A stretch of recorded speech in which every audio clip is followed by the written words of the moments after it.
Hey guys, welcome back to poly studies. So guys, कैसे हैं आप सब? आई होप आप सभी अच्छे होंगे। तो यहाँ पर गाइस आज इस चैप्टर के न्यूमेरिकल्स को ख़त्म करेंगे इस वीडियो में, ठीक है। और मोस्टली दो यहाँ पर आपको मैं क्वेश्चंस कराने वाला हूँ। तो यहाँ पर जो क्वेश्चंस मैं आपको कराऊँ बहुत अच्छे क्वेश्चंस हैं, एग्जाम में पूछे जा सकते हैं और पूछे भी गए हैं। प्रीवियस ईयर बेस्ड हैं पूरे क्वेश्चन, मतलब प्रीवियस ईयर में जो पूछे गए हैं, ठीक। जो भी आपके जितने भी क्वेश्चन जब एग्ज़ाम हुए हैं अभी तक, तो उनमें कहीं ना कहीं ये जो क्वेश्चंस मैं आज कराने वाला हूँ वो आपको देखने को मिलेंगे क्वेश्चंस पेपर में, जो कि अब तक हो चुके हैं। लेकिन आज मैं उनको समझाने वाला हूँ किस तरीके से वो करने हैं आपको, और उन्हीं के आधार पर आगे जितने भी एग्ज़ाम होंगे तो पूछे जा सकते हैं। केवल क्या होता है कि आपके डिजिट चेंज हो सकते हैं, तो डिजिट से कोई मतलब नहीं होता है। आपको कॉन्सेप्ट पूरा आना चाहिए। यदि आपको कॉन्सेप्ट पूरी तरीके से समझ में आ गया है तो आप किसी भी क्वेश्चन को आराम से कर देंगे। तो कोई यहाँ पर मैं बता रहा था, ये एक फार्मूला था, ठीक। तो ये वाला जो फार्मूला था, तो वहाँ पर मैंने पिछली वीडियो में Hy2 बोला था। तो यहाँ पर जो फार्मूला होता है बेसिकली, तो यही फार्मूला होता है इसका पूरा, ठीक है। एच, ये यहाँ पर रो सी बराबर 40/d into L into H, ये होता कैसे है? तो कोई यहाँ पर हमने पिछली वीडियो में एफ निकाला था, तो एफ की जो वैल्यू आई थी वो आई थी यहाँ पर एल इंटू Hy2, ठीक है। उसके बराबर उसके बाद नेक्स्ट पॉइंट के बाद यहाँ पर हम क्रैशिंग प्रतिबल हमको निकालना होता है। तो रो बराबर F/A, इसका एक फार्मूला होता है किसका? प्रतिबल का, जो कि आप जानते हैं। अब यहाँ से क्या होगा? F, ठीक है। F ज्यों का त्यों रहा। हमने यहाँ पर ए की जो वैल्यूज़ यहाँ पर हमको जो प्राप्त हुई है ये वाली, ठीक है, ये वैल्यू यहाँ से उठाकर हमने यहाँ पर पुट कर दिया। समझ में आया? यहाँ पुट करी तो रो सी बराबर F/L इंटू Hy2 हो गया। अब उसके बाद यहाँ पर f की जो वैल्यू होती है, पीछे हम पढ़ चुके हैं, बराबर 2t, ठीक है। f बराबर 2t, तो यहाँ पर जो अगला नेक्स्ट पॉइंट आपको मिलेगा तो 2t/L इंटू Hy2 होगा। ओके, समझ में आया? अब देखो यहाँ पर क्या होता है, यहाँ पर ये जो 2 है ये जाएगा ऊपर, ठीक है, ये जाएगा ऊपर। तो यहाँ पर कितना होगा? 4t, ठीक। तो यहाँ पर कितना होगा? 4t। अब यहाँ पर L इंटू एच, तो यहाँ पर जो मैंने यहाँ पर बताया था ना, एफ बराबर 2t, यहाँ पर ये f बराबर 2t/d होता है, ठीक है। इस जो कि मैं आपको बता चुका हूँ पीछे, आपने देखा भी होगा वीडियो में, f बराबर 2t/d होता है, ठीक। तो f बराबर 2t/d जब हम यहाँ पर रखेंगे तो यहाँ पर d आपको मिल जाएगा। जैसा कि इस तरीके से मैंने यहाँ पर बताया था आपको, तो ये कॉन्सेप्ट आपको क्लियर हो चुका है। जो आपकी फेलियर्स ऑफ की थी ना, वहाँ पर मैंने ये पूरा कॉन्सेप्ट बताया था। एक बार मैं आपको दिखा देता हूँ पूरा कॉन्सेप्ट किस तरीके से, ठीक है। ये वाला, अब देखो यहाँ पर f बराबर t/d/2 होता है, तो मैंने वहाँ पर बताया f बराबर 2t, ठीक है, अपॉन डी ये यहाँ पर लिखा हुआ है। तो समझ में आ गया? इस तरीके से यहाँ पर आपको ये f बराबर मान, आपको वैल्यू प्राप्त हुई f की, तो यहाँ पर तो वही वैल्यू यहाँ पर हमने यहाँ पर रख दी है, ठीक। तो यहाँ पर d into L into H, जो कि यहाँ पर आपको लिखना है f बराबर 2t/d, ठीक। समझ में आ गया यहाँ तक? तो आगे चलते हैं। अब इन्हीं से रिलेटेड आपके कुछ न्यूमेरिकल्स हैं, उनको स्टार्ट करने वाले हैं, ठीक है। तो यहाँ पर आते हैं अपने न्यूमेरिकल्स पर। सबसे पहला न्यूमेरिकल्स आपको स्क्रीन पर दिख रहा है, इसको शुरू करेंगे। देखो ये कई बार एग्जाम में पूछा गया है, और देखो ऐसा होगा कि आपको इस बार इसी चैप्टर से न्यूमेरिकल्स देखने को मिले। देखो यहाँ पर जो कॉन्सेप्ट है इस सवाल का, ये कॉन्सेप्ट आपको अच्छे से समझना है। ओके, यदि आप इस सवाल का कॉन्सेप्ट अच्छे से समझ गए तो यहाँ पर आप कोई सा भी सवाल नहीं छोड़ोगे, मतलब कोई सा भी क्वेश्चंस आपको एग्ज़ाम में आ जाए तो आप उसको नहीं छोड़ोगे, क्योंकि इसी से रिलेटेड आपके एग्ज़ाम में पूछे गए हैं और पूछे जाएंगे। ओके, नाउ देन यहाँ पर क्या है, सबसे पहले यहाँ पर उसने इस सवाल को पढ़ते हैं, तो सवाल को पढ़ते हैं 80 mm व्यास की, ठीक। यहाँ पर 80 mm व्यास की क्या दी हुई है? एक मृदु इस्पात, ठीक है, मृदु इस्पात की बनी एक शाफ्ट जो कि 5 किलो न्यूटन इंटू मीटर मरोड़ बल आघूर्ण वहन करती है। क्या करती है? बल आघूर्ण जिस पर लगाया जाता है वो इतना 5 किलो न्यूटन इंटू मीटर का बल आघूर्ण क्या कर रही है? वहन कर रही है। उसके लिए मृदु इस्पात से बनी आयताकार, ठीक है, आयताकार कुंजी की लंबाई, चौड़ाई, मोटाई ज्ञात करनी है। अब देखो यहाँ पर क्या होता है, केवल ये सवाल आया था 2000, 2003, 2006 में, इसी तरीके का सवाल आया है। अब देखो होता क्या है, यहाँ पर पूरी डिजाइन भी पूछ सकता है की, ठीक है। एक क्वेश्चन यहाँ पर ये बन सकता है अलग से, की पूरी डिजाइन करें, ठीक है, की का डिजाइन। तो यहाँ पर इसी सवाल से रिलेटेड मैं पूरा कॉन्सेप्ट की डिजाइन भी समझा दूंगा। वैसे तो यहाँ पर 3 चीज़ उसने पूछी है, पहली लंबाई, चौड़ाई और मोटाई। बाकी जो डिजाइन की चीज़ है, ठीक है, पूरी कॉन्सेप्ट है, उसको हम पूरे निकाल देंगे इसी सवाल से। ओके, तो नाउ इसको स्टार्ट करते हैं। यहाँ पर जो भी चीज़ दे रखी है उनको यहाँ पर लिख लेते हैं। सबसे पहले हमें यहाँ पर किस चीज़ की ज़रूरत होती है, वो होती है के की, ठीक है, के बराबर, क्योंकि यहाँ पर हमको डी दिया हुआ है, डी 80 mm है, तो यहाँ पर डी प्लस 13 आपका फॉर्मूला होता है के निकालने के लिए। ओके, ये फॉर्मूला होता है, आप जानते हैं। तो यहाँ पर के की जो वैल्यूज़ आपको प्राप्त होगी 80 प्लस 13, तो यहाँ पर 93 mm आपकी वैल्यू प्राप्त हो गई है। किसकी? के की। एक वैल्यू आपकी आ चुकी है के की। उसके बाद यहाँ पर हम लंबाई निकालेंगे, तो लंबाई का फॉर्मूला आपका होता है, ये किसके लिए है? की। तो की यहाँ पर लिखेंगे, की लंबाई मतलब कुंजी की लंबाई बराबर एल बराबर कितना होता है, फॉर्मूला होता है इसका 3/2 इंटू के। तो यहाँ पर के कितना है? 93। तो एल बराबर कितना होगा? 3/2 इंटू के का मान कितना? 93। तो यहाँ पर लंबाई आपकी आएगी, जब आप इसमें भाग करोगे 2 की, ठीक है, तो यहाँ पर और फिर उसके बाद 3 की मल्टीप्लाई करोगे, तो मेरे कैलकुलेटर में आया 139.5। लगभग में आप लिख सकते हो 140 mm। ओके, अब उसके बाद यहाँ पर कुछ चीज़ और निकालनी है। देखो यहाँ पर कुछ चीज़ और निकालनी है। क्या चीज़ निकालनी है? जैसे कि उसकी चौड़ाई आ चुकी है, नहीं आई, तो लंबाई केवल आई है, तो चौड़ाई। अब बात करते हैं चौड़ाई की, ठीक है, किसकी? चौड़ाई की बात करते हैं। चौड़ाई की यहाँ लिखेंगे कुंजी की चौड़ाई। कुंजी की चौड़ाई का फॉर्मूला आप जानते हैं क्या है? कुंजी की जो चौड़ाई होती है उसका फॉर्मूला होता है k/4। क्या होता है? k/4, k/4। तो k का मान कितना आया था? वो आया था 93/4, मतलब 4 की यहाँ पर डिवाइड कर देंगे 4 से, तो यहाँ पर उसका मान आएगा 23.25। ठीक है, लगभग में आप मान सकते हो 24 mm। ओके, क्योंकि mm में ही उसका मान दिया था ये, ठीक है, mm में किसका? डी का। डी बराबर 80 mm दिया था ना सवाल में, 80 mm। तो यहाँ पर mm में ही वैल्यूज चलेंगी आगे। उसके बाद यहाँ पर मोटाई की बात हुई थी, तो यहाँ पर लिखेंगे आगे कुंजी की मोटाई। ठीक, कुंजी की मोटाई का जो फॉर्मूला होता है वो क्या होता है? k/6। ओके, तो यहाँ पर k का मान आपका 93/6। अब देखो यहाँ पर केवल कैलकुलेशन ज़्यादा करने की जरूरत नहीं है, कैलकुलेटर आपके पास है, ये सवाल आया था, तो यहाँ पर आपको एग्जामिनर पूरे में से पूरे मार्क्स देगा, ठीक है, एक भी नंबर कहीं नहीं काट सकता। आपका मान आया है 16 mm माना, ठीक है।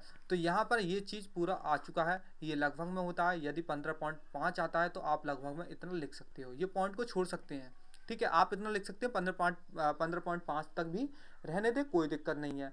अब देखो कुछ चीज़ अलग से पूछ लेता है, पूरी तरीके से डिज़ाइन करें तो उनको भी निकालने की हमें आवश्यकता होती है। तो उनका एक फॉर्मूला होता है, जैसे कि मैंने पिछले वीडियो में बताया था एक पूरी कुंजी के डिज़ाइन के बारे में। देखो वहाँ पर मैं आपको दिखा दे रहा हूँ एक बार, वहाँ पर ले जाकर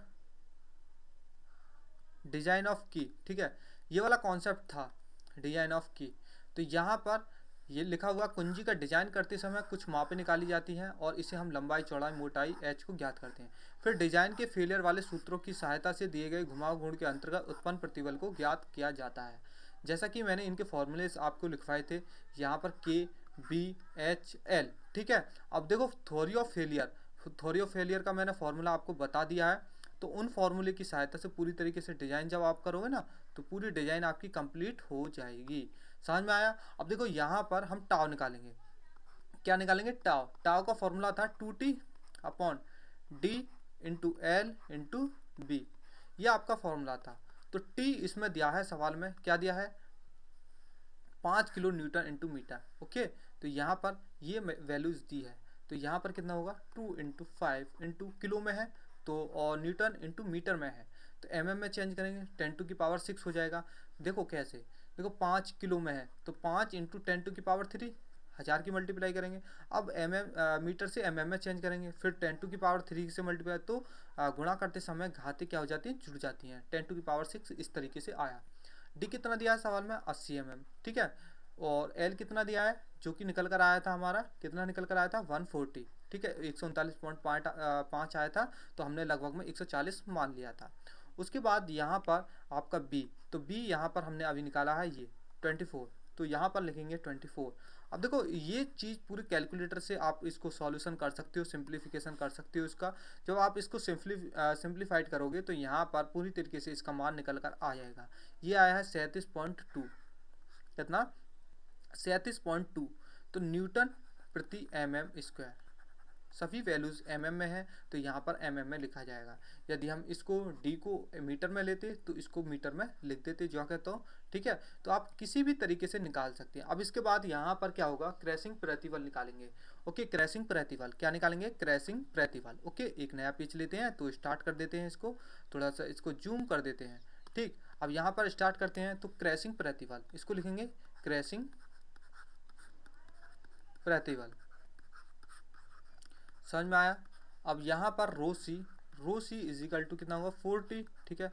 40 upon D into L into H, समझ में आया। यहाँ पर ये इतना मान आ चुका है। अब यहाँ पर इस सभी वैल्यूज़ को लिख देंगे, बाकी वैल्यूज़ आपको पता है। यहाँ पर 4 इंटू 5 इंटू 10⁶ 80 उसका मान दिया था, किसका, शाफ्ट का व्यास। और सॉरी, यहाँ पर जो एल का मान दिया था वो 139.5 था, तो यहाँ पर हम लिखेंगे 140, ठीक है। और एच कितना है, एच है यहाँ पर 16, ठीक है। अब इसका सिंप्लीफिकेशन जब इसको करोगे तो यहाँ पर आपकी वैल्यूज़ का मान जो आएगा टोटली 111.6, ठीक है, न्यूटन प्रति mm²। समझ में आया। तो यहाँ पर आपकी पूरी तरीके से देखो, सवाल में केवल यहाँ पर तीन चीज़ पूछी थी, यहाँ तक, केवल यहाँ तक। यदि आप यहाँ तक पेपर में इसी तरीके का सवाल आ जाता है तो आप यहाँ तक निकाल कर आए तो आपको एग्जामिनर 5 में से 5 देगा, ठीक है। उसके बाद यदि पूरी तरीके से वो कहता है डिज़ाइन कीजिए कुंजी का, ठीक है, तो आपको ये भी निकालना है। और आगे जो मैंने क्रैशिंग प्रतिबल निकाला है ना, ये वाला टॉपिक, ठीक है, ये भी आपको निकालना है दोनों फॉर्मूले की सहायता, तो कुंजी की आपकी डिज़ाइन कंप्लीट हो जाएगी। अब ना यहाँ पर नेक्स्ट आपका एक नया न्यूमेरिकल्स है जो कि एग्ज़ाम में पूछा गया है। देखो कई बार एग्ज़ाम में ये पूछा गया है सवाल, तो इसको स्टार्ट करते हैं। देखो कई बार पूछा गया है सवाल, ठीक है, इसको अच्छे से समझना है जिस तरीके से अभी हमने ये वाला सवाल समझा था। ओके, तो यहाँ पर वो कह रहा है कि एक पट्टा गिरनी, ठीक है, क्या कह रहा है, एक पट्टा गिरनी है जो 200 आरपीएम पर चलती है और 7.46 किलोवाट पारित करती है। घिरनी पर 75 mm व्यास के शाफ्ट के साथ एक आयताकार चाबी जिसकी विमाएँ 20 mm, 19 mm, 100 mm है से फिक्स है। शाफ्ट और चाबी में प्रेरित प्रतिबल का मान आपको ज्ञात करना है। क्या करना है, प्रेरित प्रतिबल का मान आपको ज्ञात करना है। सो गाइज यहाँ पर क्या करते हैं हम कि एक नया पेज लेते हैं, ठीक है, क्या करते हैं, एक नया पेज लेते हैं और इसको स्टार्ट कर लेते हैं। तो यहाँ पर इसको जूम कर लेते हैं क्योंकि यहाँ पर पिछली जो सीट थी उसमें वहाँ पर जगह नहीं थी। जैसा कि उसने बोला, यहाँ पर एक बार अच्छे से पढ़ लेते हैं। वो बोल रहा है कि यहाँ पर प्रेरित प्रतिबल का मान, देखो यहाँ पर इनको नोट कर लेना। यहाँ पर 200 दिया है आरपीएम, मतलब एन का मान यहाँ पर दिया है उसने, ठीक। तो यहाँ पर हम जब सवाल में एन का मान दिया है तो आप समझ सकते हैं क्या, और बाट आप यहाँ से भी समझ सकते हो, उसने बोला है बाट, ठीक है, उसने यहाँ पर बोला बाट, तो यहाँ पर शक्ति की बात हो रही है, समझ सकते हो आप, इतना सब चीज़ उसने सवाल में दिया है। तो हमारा एक फॉर्मूला हुआ करता था, ठीक है, तो यहाँ पर हमारा फॉर्मूला क्या हुआ करता था, एक फॉर्मूला था P बराबर, ये आपने पढ़ा होगा पीछे, बहुत सारे न्यूमेरिकल्स हमने इस पर निकाले हैं, 9550, ठीक है, किलोवाट, ये फॉर्मूला था शक्ति का। P बराबर NT/95550 किलोवाट। सुनाओ यहाँ पर हम क्या करेंगे, पावर भी दी है, एन भी दी है, तो यहाँ से हम क्या करेंगे, टी का मान निकाल लेंगे। तो टी बराबर कितना होगा, P इंटू 9550 अपॉन यहाँ पर कितना होगा एन, ठीक है। तो यहाँ पर क्या क्या वैल्यूज आपको मिलेंगे, पी का मान कितना है 7.46 दिया था पॉइंट में, ठीक है, 7.46 किलोवाट में था। तो 10 टू की पावर यहाँ पर कितना होगा 10 टू की पावर 3, ठीक। अब यहाँ पर स्थान नहीं है, अलग से यहाँ पर लिख देता हूँ मैं 7.46 इंटू 10 टू की पावर 3 इंटू 9550 अपॉन एन का मान कितना दिया था, यहाँ पर एक बार देख लेते हैं। एन की वैल्यू यहाँ पर 200 आरपीएम दी है उसने, ठीक। तो यहाँ पर क्या करेंगे 200 लिखेंगे और इसका सॉल्यूशन करेंगे। तो कैलकुलेटर की सहायता से यहाँ पर आप निकाल सकते हो इसको 356.215, ठीक है, ये वैल्यूज आ जाएगी न्यूटन इंटू mm। ओके, अब नाउ यहाँ पर नेक्स्ट क्या करना है, देखो यहाँ पर ये चीज़ आपकी निकल आई। ओके, यहाँ पर 356.215, ठीक है। तो अब यहाँ पर क्या होगा, टाउ निकालेंगे, तो टाउ यहाँ पर निकालेंगे। इसके बाद टाउ का फॉर्मूला अभी आप जानते हैं, 2t अभी कराया था मैंने, 2t upon D into L into B. अब यहाँ पर t की वैल्यू आ चुकी है, कितनी आई है, वो आई है यहाँ पर 356.215। अब देखो न्यूटन इंटू यहाँ पर है mm। अब यहाँ पर जो भी चीज़ होंगी वो देखेंगे डी एल इंटू बी किस में दे रखी है, ठीक है। तो यहाँ पर देखते हैं जो डी है वो भी mm में है, ये सभी वैल्यूज़ यहाँ पर क्या है, mm में है, ठीक है। तो यहाँ पर जो ये वैल्यू निकल कर आया, जो मान था वो किलो वाट में था, ठीक है, वाट में था। तो ये न्यूटन इंटू मीटर, ठीक है, न्यूटन इंटू मीटर में निकल कर आएगा ये, ठीक, किस में आएगा, न्यूटन इंटू मीटर में निकल कर आएगा। तो यहाँ पर न्यूटन इंटू मीटर में निकल कर आएगा ये मान। तो यहाँ पर कितना होगा, 356, यही कर देता हूँ मैं, 10⁻3। ओके, नाउ यहाँ पर क्या करेंगे, डी का मान कितना था, 75। देखो एक बार सवाल में यहाँ पर 75। ओके, तो यहाँ पर कितना है, 75 लिखेंगे। एल की वैल्यू कितनी दी है उसने, एल की वैल्यू देख लेते हैं एक बार।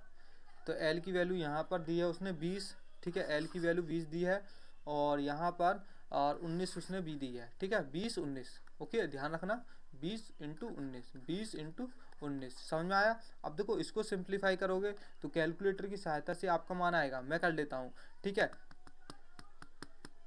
तो यहाँ पर आपका मान आ चुका है, टाउ का मान आ चुका है यहाँ पर 24.99, ठीक है, यहाँ पर इतना मान आपका आ चुका है। अब इसके बाद यहाँ पर क्रैशिंग प्रतिबल निकालेंगे। तो क्रैशिंग प्रतिबल का फॉर्मूला आपका होता है 4t upon D into L into H. अब देखो सभी की वैल्यूज आपकी दे रखी हैं, एच की वैल्यूज देखो यहाँ पर पीछे सवाल में दे रखी है, यहाँ पर दे रखी है 100 mm। अब देखो यहाँ पर केवल सभी वैल्यूज आपकी दे रखी हैं, टी का मान है, डी का मान है, एल का मान है, एच का मान है, सभी वैल्यू आपके लिए ये होमवर्क है, क्या है, एच डब्ल्यू यहाँ पर निकालना है। और इसका उत्तर फाइनली मैं यहाँ पर लिख देता हूँ, यहाँ पर जब आप कैलकुलेशन करोगे तो ये यहाँ पर निकल कर आएगा। ओके, ये आपके लिए क्या है, होमवर्क है आपका पूरे तरीके से। सो गाइज, यहाँ पर आपको वीडियो अच्छी लगी हो तो वीडियो को ज़्यादा से ज़्यादा शेयर करें, और जितने भी पॉलिटेक्निक्स के ग्रुप हैं, जितने भी आपके साथी हैं, सभी तक वीडियो शेयर करें, और आपके एग्ज़ाम आने वाला है। सो गाइज, तो वीडियो को शेयर करें, मिलते हैं नेक्स्ट वीडियो में, थैंक यू।